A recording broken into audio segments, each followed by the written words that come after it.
Fala pessoal, como é que vocês estão? Antes de tudo, cara, eu gostaria de falar que o meu último vídeo falando sobre o Monark e tudo mais, né, deu um bafafá e eu fiquei impressionado. Foi o segundo vídeo do canal e ele já passou de 1000 views, né, 1100 views pra ser bem franco. Deu bastante comentário, teve bastante gente concordando comigo, teve bastante gente me questionando e teve uma galera bem zangada comigo, tá? Foi como eu comentei, né, sobre o lance de você ser um fundamentalista, né? Tudo que eu falei naquele vídeo, tudo que eu critiquei naquele vídeo, teve uma parcela das pessoas que não conseguiu entender e agiu da mesma forma que o Monark agiu, né? Com insinuações, com ofensas, né? Teve um rapaz que fez um textão, né? Fez um puta de um textão com uma porrada de insinuações, né? Tava lendo ali, teve pontos que eu achei interessante, teve pontos que eu discordei, né? Mas tava cara, era durante o dia hoje, né? Tava lá lendo os comentários dele. Só que no momento eu não podia responder ele, né? Falei, responda ele depois. Peguei, desliguei. Do nada apareceu uma outra notificação. Olhei e vi que era um outro comentário dele, mas não li naquele momento. Fiz o que eu tava fazendo. Quando eu parei para ler o segundo comentário dele, já tinha um terceiro comentário dele dizendo assim: quando é que você vai me responder? Cara, o cara tava exigindo que eu respondesse ele, cara. Simplesmente silenciei do canal, cara. Deu pra ver que ele tava querendo mais tretar do que qualquer outra coisa, né? Mas tudo bem, gente. Vamos conversar mais um pouquinho sobre liberdade de expressão, tá? Só que hoje eu pretendo dar uma encerrada nesse assunto, tá? O que me motivou a fazer esse vídeo foram pessoas dizendo que eu não sabia do que se tratava o lance da liberdade de expressão e estava usando como base, né, os direitos naturais para poder usar isso como argumento, né, para dizer que eu não sei, que eu não sabia do que eu estava falando, né. Teve alguns erros no meu último vídeo, porque assim, quando a gente fala de censura, né, necessariamente a gente está tratando de um discurso do âmbito legal, né, assim como na prisão. Eu vou sempre trazer esse paralelo, né, porque se você decide e se você delibera que alguém deva ser presa, né, não é uma discussão, né, não é um julgamento partindo do ponto de vista moral, né, é do ponto de vista legal.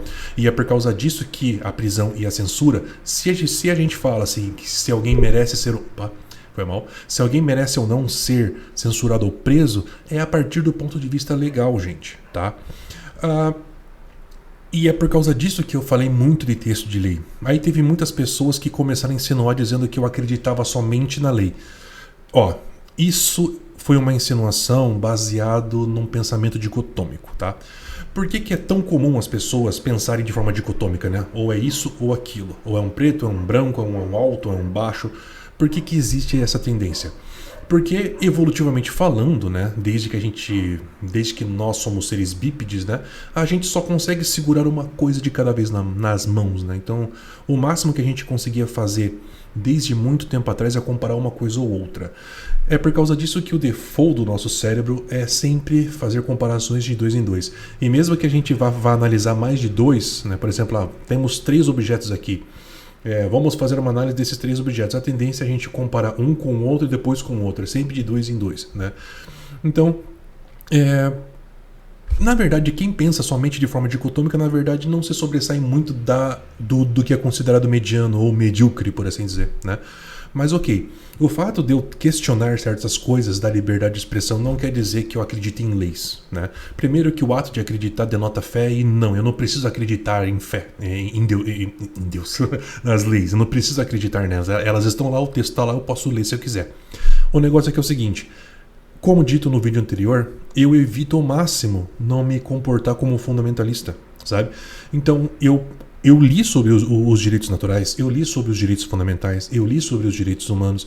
Eu tento ler boa parte desses dogmas, né? E eu faço um catadão daquilo que eu concordo e daquilo que eu não discordo. E eu monto o meu arcabouço moral a partir disso. Ao invés de eu pegar aquele conjunto de valores, né? Aquele conjunto de dogmas e adotar para mim automaticamente, não, eu faço o catadão, né? E monto a minha moralidade. É assim que eu resolvi, digamos assim, me destacar de alguma forma ou construir a minha individualidade desse jeito, entendeu? Então, para que as pessoas de hoje em diante, né, quem resolver, né, acompanhar o meu canal, saiba o como que eu vou trabalhar os assuntos, né? Então, eu não quero que vocês pensem que eu sou uma pessoa contra os direitos naturais ou contra os direitos fundamentais, contra não sei o que, não sei o que lá. Você pode ter certeza que algum ponto ou outro de algum conjunto de dogmas eu vou acabar concordando, né? E mesmo assim, eu vou concordar em coisas, em situações muito específicas, tá? Um outro exemplo que eu posso dar para respaldar, né, de que o fato de eu concordar com alguma coisa não quer dizer que eu vou concordar sempre, né? Vamos pegar um dogma super bem aceito, tá?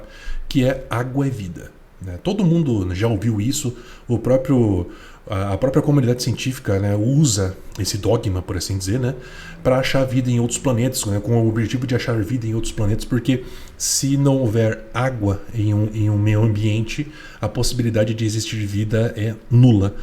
Agora, imagina só, se por um acaso eu resolvo ignorar todas as variáveis que envolvem esse dogma e resolvo aplicá-lo de forma dogmática, de uma forma fundamentalista, né?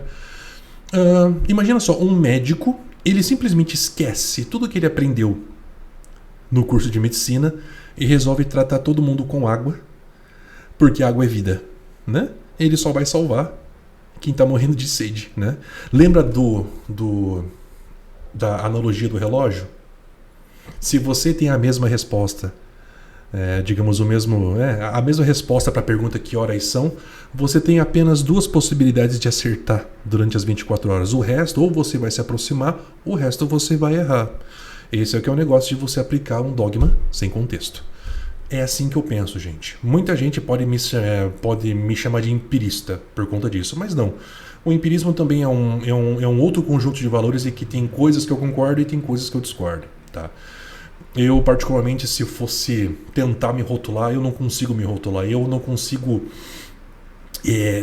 eu concordo com muita coisa e eu discordo de muita coisa, tá? Mas, pelo menos, eu me esforço para tentar entender, né? Até para poder discordar é muito importante você entender o que as pessoas estão querendo dizer. Agora, pessoal, depois de toda essa introdução, né, praticamente 7 minutos de introdução, queria pedir desculpas, tá? Mas o que eu vou fazer hoje? Hoje eu vou assistir a um vídeo do Rafael lá do Ideias Radicais, que por sinal ele é meu conterrâneo, tá? Eu também sou de Curitiba. Eu gosto muito do Rafael, foi ele que introduziu para mim digamos assim, o libertarianismo de um ponto de vista um pouco mais intelectual, tá? Já tinha lido, já vi pessoas falando, mas eu nunca vi alguém dissertando isso, né, da forma com que ele faz. Então eu não quero que pense que eu não gosto dele, tá, gente? Eu assisto ele bastante, por sinal. Tanto que quando eu quero saber o ponto de vista de um anarquista, de um anarcocapitalista sobre determinado assunto, é ele que eu costumo buscar. Porque o meu objetivo é sim tentar entender e não automaticamente discordar. Então tá, vamos trocar a telinha aqui. Vamos assistir a um vídeo dele falando sobre direitos naturais, tá? É um vídeo antigo dele, deixa eu ver aqui, é uns 6 anos atrás, né? É um vídeo falando sobre os direitos naturais. E nesse vídeo aqui eu vou passar para vocês o que eu concordo e o que eu não concordo, o que eu concordo e o que eu não concordo em relação aos direitos naturais, tá legal? Vou dar um play aqui. Vamos lá, é um vídeo que vai demorar, gente, vai demorar. Escuta aí, gurizada. Tem que dar um volume. Eita, boa. Então vamos falar de direitos naturais, da onde eles vêm, qual é a importância deles. Vamos lá. Qual é o problema do nosso direito atual não ser baseado em direitos naturais? Primeiro, o que são direitos naturais? Ele falou direito autoral? O problema do nosso direito atual não ser baseado em direito naturais. Primeiro, atual, o que são tá? direitos naturais?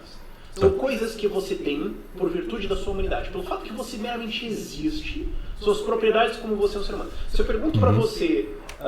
isso no caso seria o tal da... Como é que é? Da sua autopropriedade, né? Que as pessoas costumam dizer. Quais são... O que é esse pedaço de terra aqui? Você tem um pedacinho de terra. O que é isso? Você me diz as propriedades naturais disso. Bom, ele tem esses minérios, ele é composto disso, ele veio daqui, se você plantar uma semente lá, você está me dizendo as propriedades daqui. Então, quais são os direitos naturais? Os direitos naturais são as propriedades da nossa humanidade. São as coisas que você tem por virtude de você estar aí vivo existindo. Sim, até aí eu concordo, gente. O fato de você estar vivo já denota que você tem certas necessidades, e se você quiser viver em sociedade sem um mínimo de violência, né, transformar isso em um determinado tipo de direito é válido. Até aí tudo bem. Entre esses direitos naturais, não só apenas esses, tem vários, mas estão vida, liberdade e busca de felicidade. Eu gosto da definição jeffersoniana, do Thomas Jefferson, que ele fala busca de felicidade. O Rafael ele cita muitos pensadores, né, muitas pessoas que escreveram. Eu não sou uma pessoa que guarda nomes, tá? Porque eu não me sinto bem citando outras pessoas, né? Por conta de uma ideia que eu coloquei na minha cabeça. Eu não gosto da personificação do pensamento. Faz com que, para que eu me sinta... eu não, né? Mas eu percebo que a personificação do pensamento é que faz com que as pessoas, para que elas se sintam fiéis à sua forma de pensar, elas se sintam na necessidade de ser fiel a uma determinada pessoa, né? Que é o que acontece hoje em dia, né? Qual que é a personificação hoje da esquerda no Brasil? É o Lula. E da direita é o Bolsonaro. Então, se você quiser se manter fiel a essa sua forma de pensar, automaticamente você precisa ser fiel àquela pessoa. Então, por conta disso, para evitar esse tipo de coisa, que eu não costumo guardar muitos nomes, né? Eu simplesmente pego aquele pensamento. É lógico que eu não vou dizer que aquele é meu, propriamente dito, né? Mas eu vou incorporar ela, a minha moralidade, e irei citá-la. Mas se alguém me perguntar de onde que eu tirei, é lógico que eu vou dizer de onde veio, né? Mas eu evito esse lance de personificar o pensamento. Originalmente a coisa era propriedade. Depois eu explico por que eu acho que não... Eu prefiro colocar busca de felicidade do que propriedade, e é coisa do Hans Hermann Hoppe. Tá. Em relação a isso, eu até gosto de fazer uma nova mudança, né?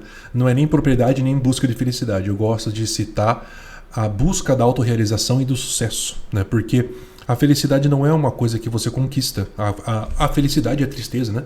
As duas são acontecimentos, né? Que não dependem exclusivamente de você.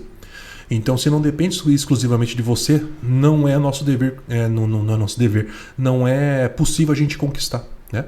Apesar de tipo, a gente fazer certas coisas para conseguir mais momentos felizes na nossa vida, né? Não depende somente da gente, vai depender de fatores externos. Então, quando a gente fala de busca, né, eu prefiro 1000 vezes achar minha autorrealização e o sucesso na minha vida pessoal, na minha vida profissional, na minha vida amorosa, na minha vida familiar. Se eu tenho sucesso em todos esses aspectos, eu me sinto uma pessoa autorrealizada. E as chances de momentos felizes acontecerem, eu estou batendo nesse microfone hoje, acontecem mais vezes. Então, a busca da felicidade em si, né, não é tão concreta, mas se eu fosse colocar como um direito natural aí, no caso do que o Rafael está falando, eu colocaria a autorrealização, né, o sucesso. E ensinado, eu perguntei isso mais informalmente, assim, na faculdade de Direito, que direitos naturais é uma coisa meio religiosa, arcaica. Tem essa. Meio besta, passou. Geralmente tem muito anarquista que traz essa definição religiosa que, cara, é dodói, cara, desculpa. É muito difícil engolir esse papo, né? Ele é bem fundamentalista, né? É por isso que eu gosto muito do Rafael do Ideias Radicais, né? Digamos assim, ele não é fundamentalista, sacou? Porque qual que era o argumento original? Como que ele começou a ser formulado? Se for histórico, não tem como negar. Ele começou a ser formulado a partir de um argumento religioso. Eu não sou religioso, então desculpa se a minha defesa desse argumento for meio... Mas é alguma coisa mais ou menos assim. Eu fui criado na imagem e semelhança do meu Criador. E faço isso apontando com a bandeira do Nightwish, né? Desculpa, mas... Eu fui criado à imagem e semelhança do meu Criador. Não pode, escárnio. Ele me escolhido. Ou eu tenho direitos que me foram dados por ele, por Deus. E, portanto, essa Constituição besta não pode achar que vai possivelmente revogar isso. Eu vou tentar passar aqui quando ele começa aqui a falar sobre direitos. Argumentando contra. Aqui é pra cá. Tava na cara, direitos naturais, simples. O Hans Hermann Hoppe, isso não sou eu que inventei, é do Hans Hermann Hoppe, é a ética argumentativa, que é muito legal, que a metodologia, na verdade, é do Habermas. É um tapa na cara gigantesco que o Hoppe deu nele, que foi fantástico. Mas é o seguinte, ética argumentativa, é o seguinte, você argumentou, certo? Seres humanos... Oi, Camilo. Você faz argumentos, uma coisa que seres humanos fazem. Você faz várias coisas e às vezes você só fala sons que não tem nada a ver. Mas você constrói argumentos. A presunção subjacente a você fazer um argumento é a ideia de direitos naturais.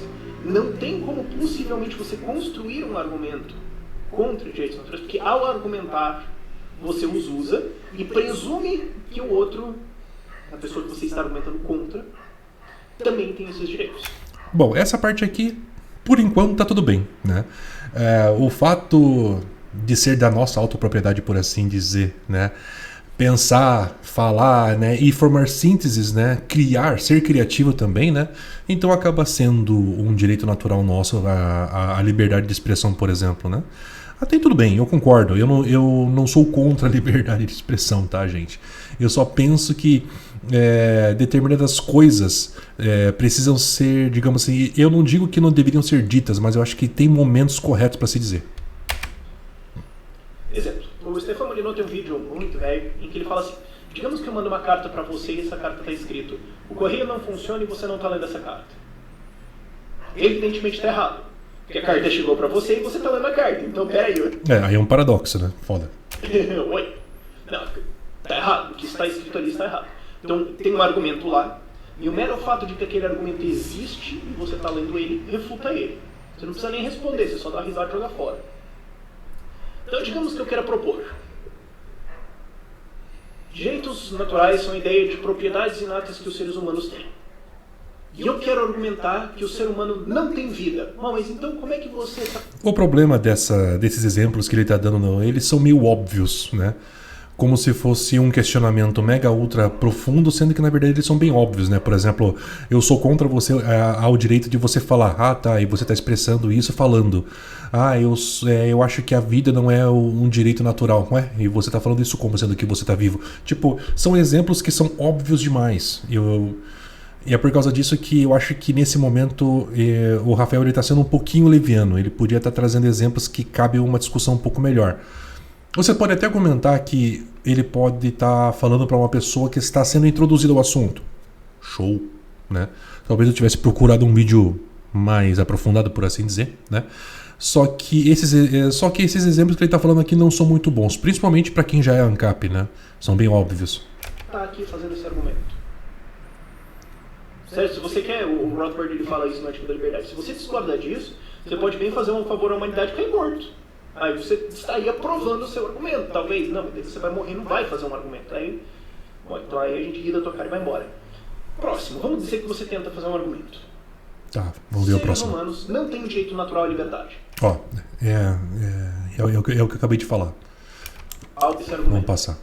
Isso, se você não é livre para fazer. Você exerceu, ainda tá argumentando controlou aqui. você e de autorização, baixou um santo. Você exerceu a sua liberdade para fazer esse argumento. Uhum. Você precisou de autorização, baixou um santo na cabeça, controlou você e...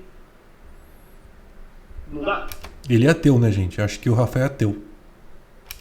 O mero argumento de não, o ser humano não tem o direito natural à liberdade, presume que você tem o direito para fazê-lo.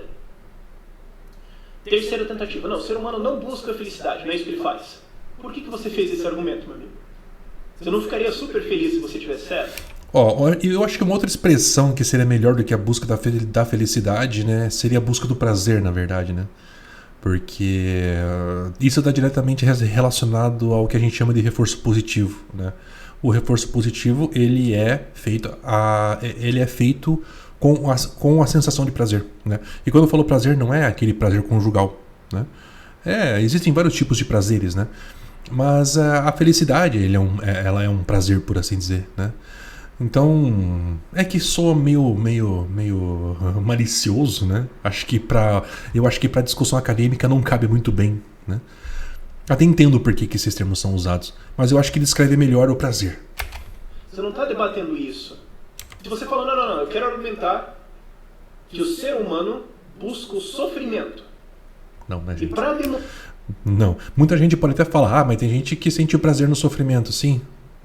Mas mesmo assim ele está buscando prazer, né? O tal dos masoquistas, né? Que sente prazer na dor. Para ele aquilo não é sofrimento.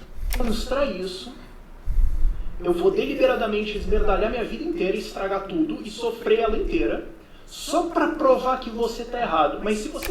Você percebe, pessoal? Os exemplos que ele está dando são muito óbvios, tá? Eu vou até passar um pouquinho aqui, porque eu acho que... Acho que a gente não precisa desses exemplos, né? Não é nem porque... Eu acho que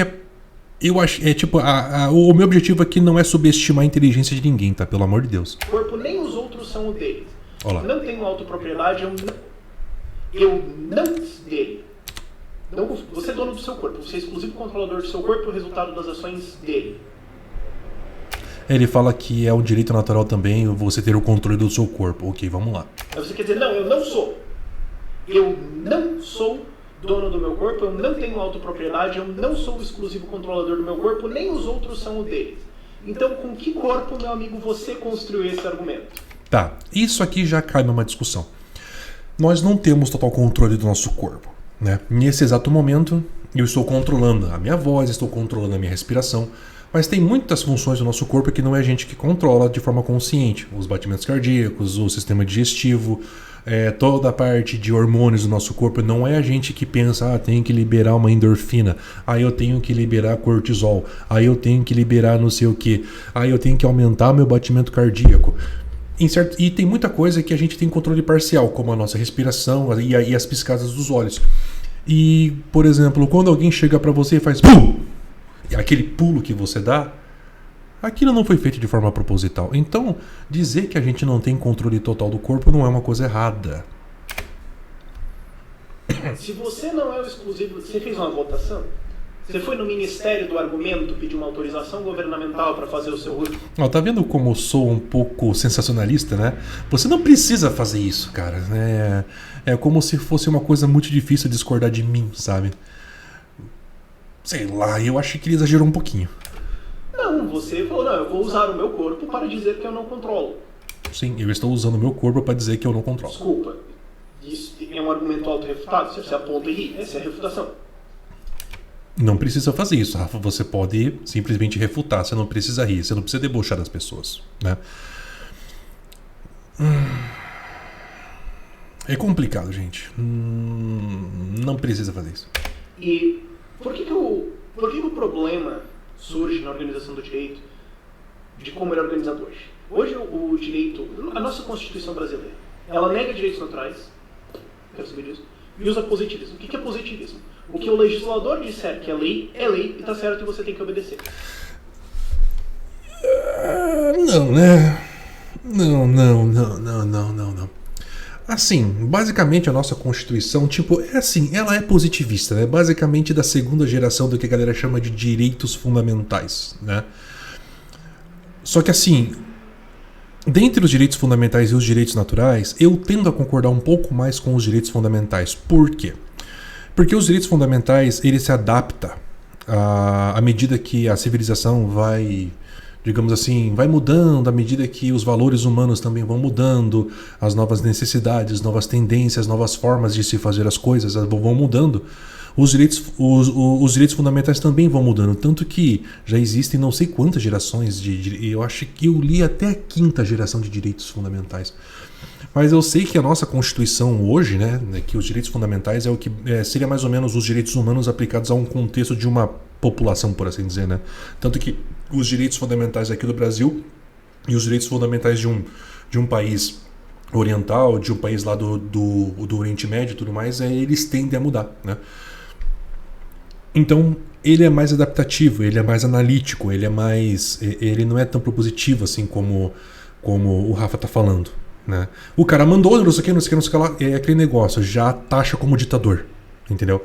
Então, o fato de uma pessoa deliberar de uma forma de uma forma autoritária ou não, né, que uma determinada coisa precisa acontecer, cara, o que definir ser autoritário ou não é se for do interesse de apenas uma única pessoa e essa pessoa possui muito poder, não importando se for por votos, ou é porque ele é filho do rei, ou é porque ele é um puto de um empresário, entendeu? Isso que caracteriza, digamos assim, um ato autoritário e não necessariamente o cargo que ele ocupa.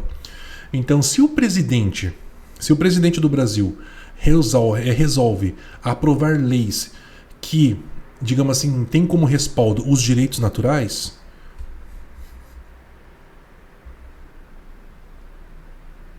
eu tenho certeza que os ANCAPs não ficariam tão putos assim. Eu sei que o que vocês querem é a extinção do Estado, né? Mas, se por acaso mais leis forem aprovadas partindo do ponto de vista dos direitos naturais, eu tenho certeza que os ANCAPs não vão ficar tão zangados assim com esse presidente, né?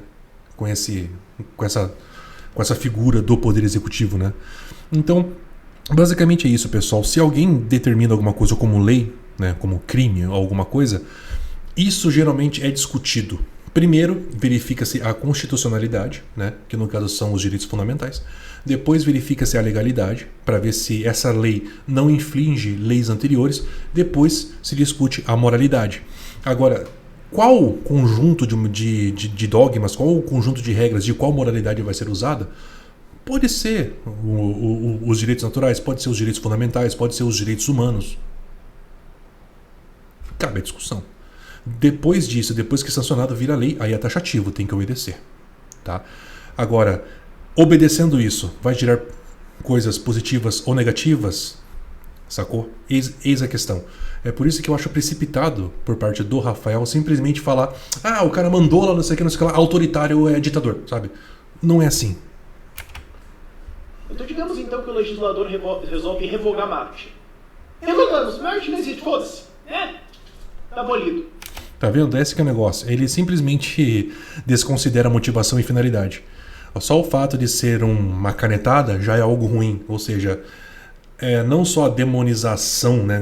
Lembra que eu falei no meu último vídeo sobre pegar alguma coisa e transformar em algo sacrossanto? Também existe esse tipo de ação, que é a demonização daquilo, né? Então tem que tomar cuidado, gente, né? Algo pode ser feito com objetivos negativos? Sim, mas ela pode ser feita com objetivos positivos também.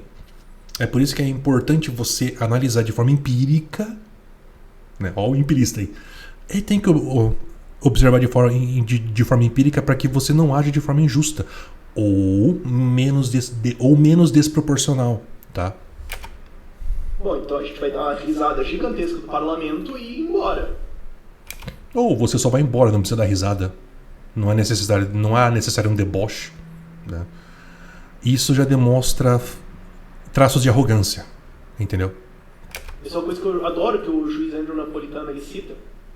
Ele falou do julgamento do Thomas More, que foi lá em 1500 e bolinha, e o cara foi executado por não declarar positivamente que o rei da Inglaterra era o líder supremo da igreja. Isso é um problema, tá vendo? Porque qual que era o interesse? Era o interesse de uma única pessoa, que era o interesse do rei. Aí nós temos digamos assim, uma ditadura, entendeu? O rei que governa somente para ele, né? E submete o seu povo aos seus caprichos. Esse é que é o negócio. Tanto que os direitos fundamentais, né, foram criados justamente para fazer a separação disso. No caso, os direitos fundamentais é proteger o indivíduo do Estado e o indivíduo dos outros indivíduos, né? Tá certo que era uma monarquia na época, não era necessariamente um Estado como é hoje em dia, depois da primeira grande... eu não posso falar essa palavra. Do primeiro grande conflito, né? Mas é essencialmente parecido, né? Um ditador, um imperador e um monarca, né? Serve para separar isso e proteger a população disso, né?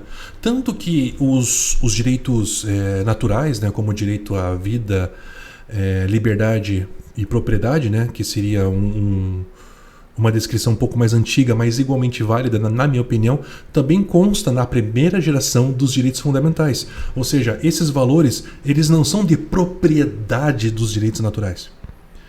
Existem valores, existem pensamentos, existem dogmas que são compartilhados.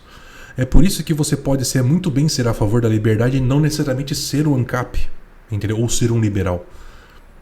Você não precisa ser, por exemplo, um identitário de esquerda para ser contra a homofobia, ser contra o racismo, entendeu?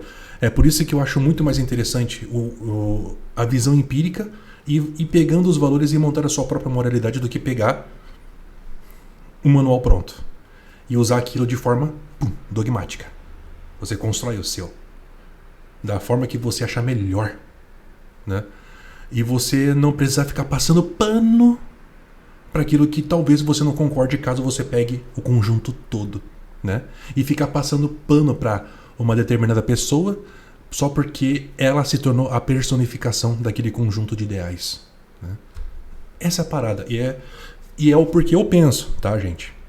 Você que está me assistindo e achou interessante de alguma forma, quiser pensar no assunto, legal, show de bola.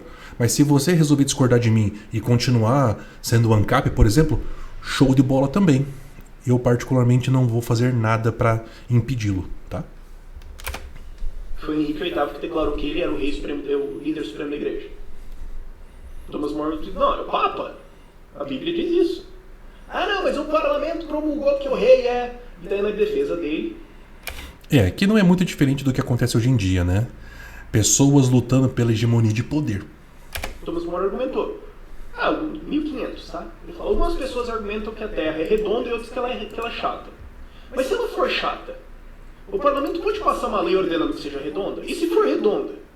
Gente, eu sei que eu ia fazer... Deu 8 minutos de vídeo aqui, só que, cara, já tá dando meia hora de gravação. Então eu vou dividir esse vídeo em 2 partes, tá bom? Eu vou encerrar aqui, mas logo em seguida... eu não digo logo em seguida, tá? Mas eu vou postar talvez uma segunda ou terceira parte, tá legal?